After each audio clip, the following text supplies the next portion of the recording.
The world is filled with stories of haunted objects, each with its own eerie tale and unsettling history.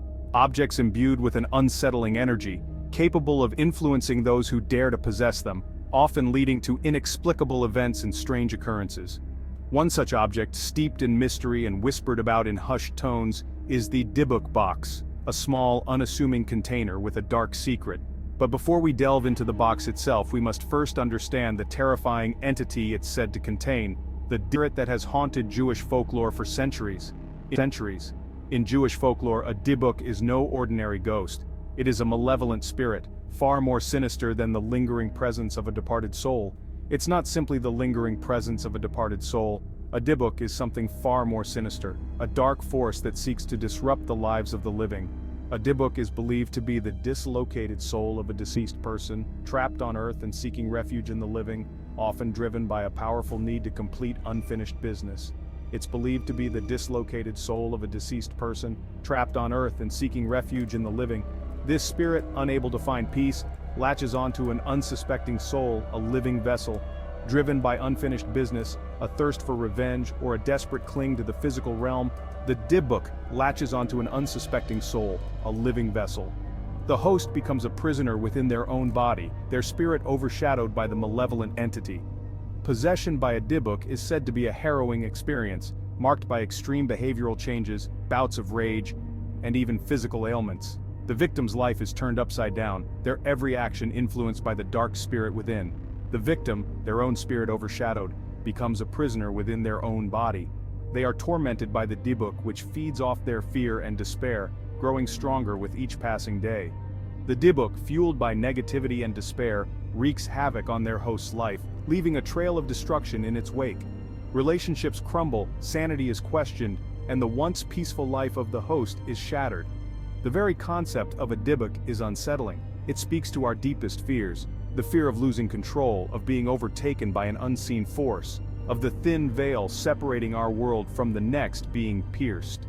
It speaks to our deepest fears, the fear of losing control, of being overtaken by an unseen force, of the thin veil separating our world from the next being pierced. The Dibbuk embodies these fears, making it a powerful and terrifying figure in folklore. And it's against this backdrop of ancient folklore and chilling beliefs that the story of the Dibbuk Box takes shape. This small, unassuming box is said to contain the spirit of a Dibbuk, waiting to be unleashed upon the world once more. The Dibbuk Box has become a modern legend, a symbol of the enduring power of ancient fears and the mysteries that lie just beyond our understanding. Its story continues to captivate and terrify, a reminder of the dark forces that may still linger in our world. The year was 2001. The internet was still a relatively new phenomenon, and stories spread like wildfire through online forums and chat rooms.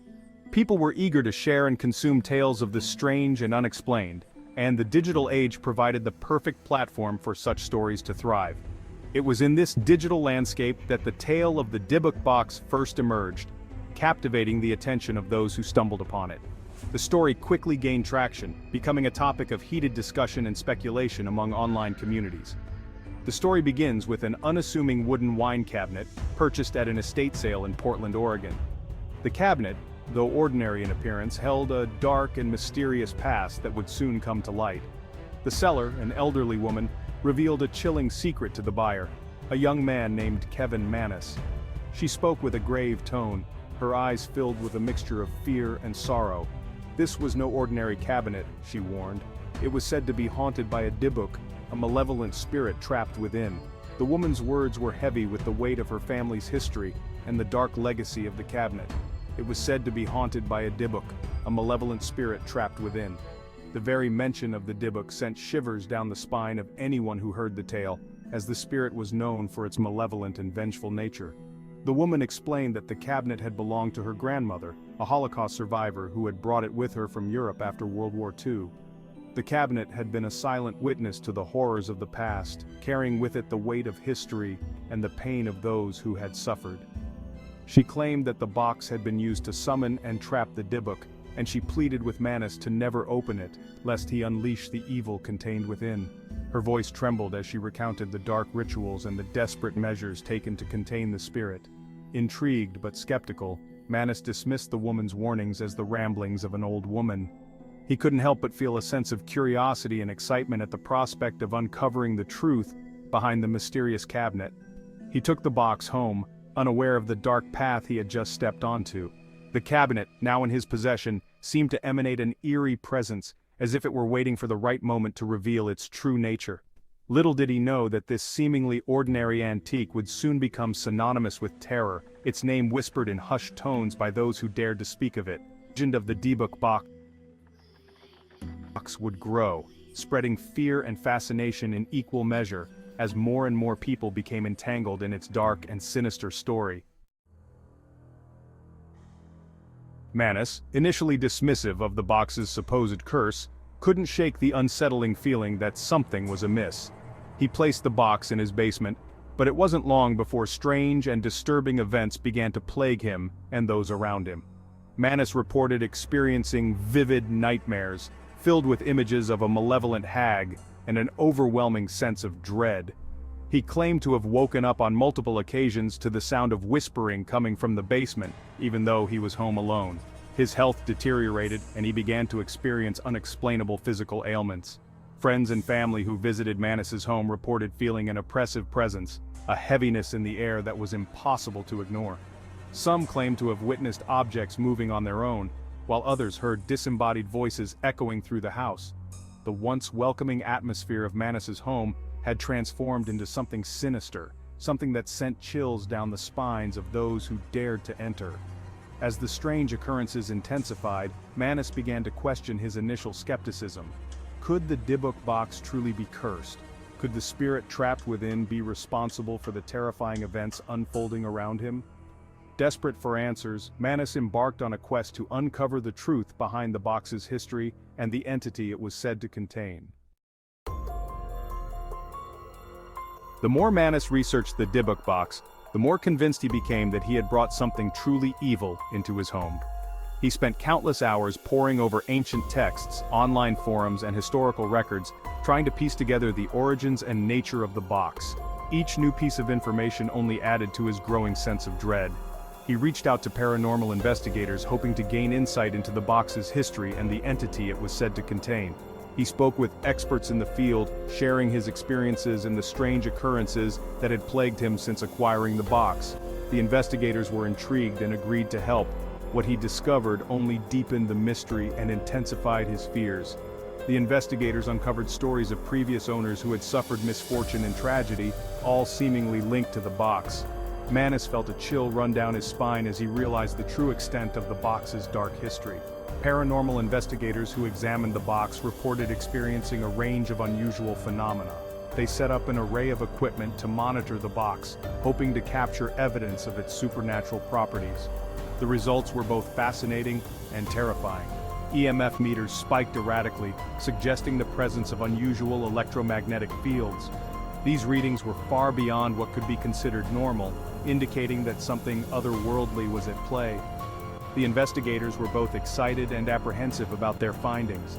EVP recordings, captured in the vicinity of the box, revealed disembodied voices, whispering in unintelligible tongues. The voices were eerie and unsettling, adding to the growing evidence that the box was indeed haunted. The investigators played back the recordings, their faces reflecting a mix of fear and fascination. Some investigators even claimed to have witnessed the box move slightly on its own, as if pushed by an unseen hand. This phenomenon was particularly disturbing, as it suggested that the entity within the box had the power to interact with the physical world. Mannis, determined to rid himself of the cursed artifact, decided to give the Dibbuk box to his mother as a gift. He hoped that by passing it on, he could free himself from its malevolent influence. However, this decision would prove to be a grave mistake. This act of desperation, however, only served to spread the curse further. His mother, initially delighted by the gift, soon began to experience strange and disturbing events. Her health rapidly declined, and she became increasingly distressed. Within days of receiving the box, Mannis's mother suffered a debilitating stroke. The suddenness and severity of her condition left the family in shock. Mannis couldn't shake the feeling that the box was to blame. The timing was too coincidental to ignore, and Mannis was overcome with guilt and fear. He blamed himself for his mother's suffering and felt a deep sense of responsibility for the curse that had befallen her. The weight of his actions pressed heavily on his conscience. The Dibbuk box, it seemed, was not content to remain dormant. It was a malevolent force, actively seeking to inflict harm and spread its curse to anyone who came into contact with it. The box's dark energy seemed to grow stronger with each passing day. It was actively seeking to inflict harm, to spread its malevolence like a virus.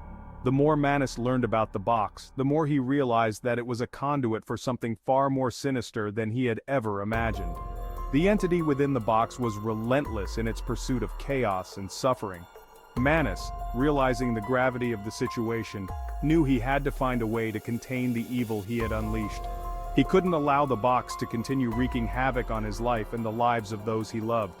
With a heavy heart, he began to research ways to seal the box and prevent the entity from causing further harm.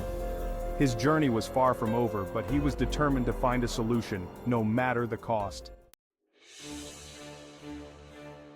The story of the Dibbuk box, fueled by internet forums and word-of-mouth accounts, quickly spread beyond the realm of paranormal enthusiasts. It captured the imagination of the public, becoming a modern-day campfire tale, whispered around campfires and shared in hushed tones.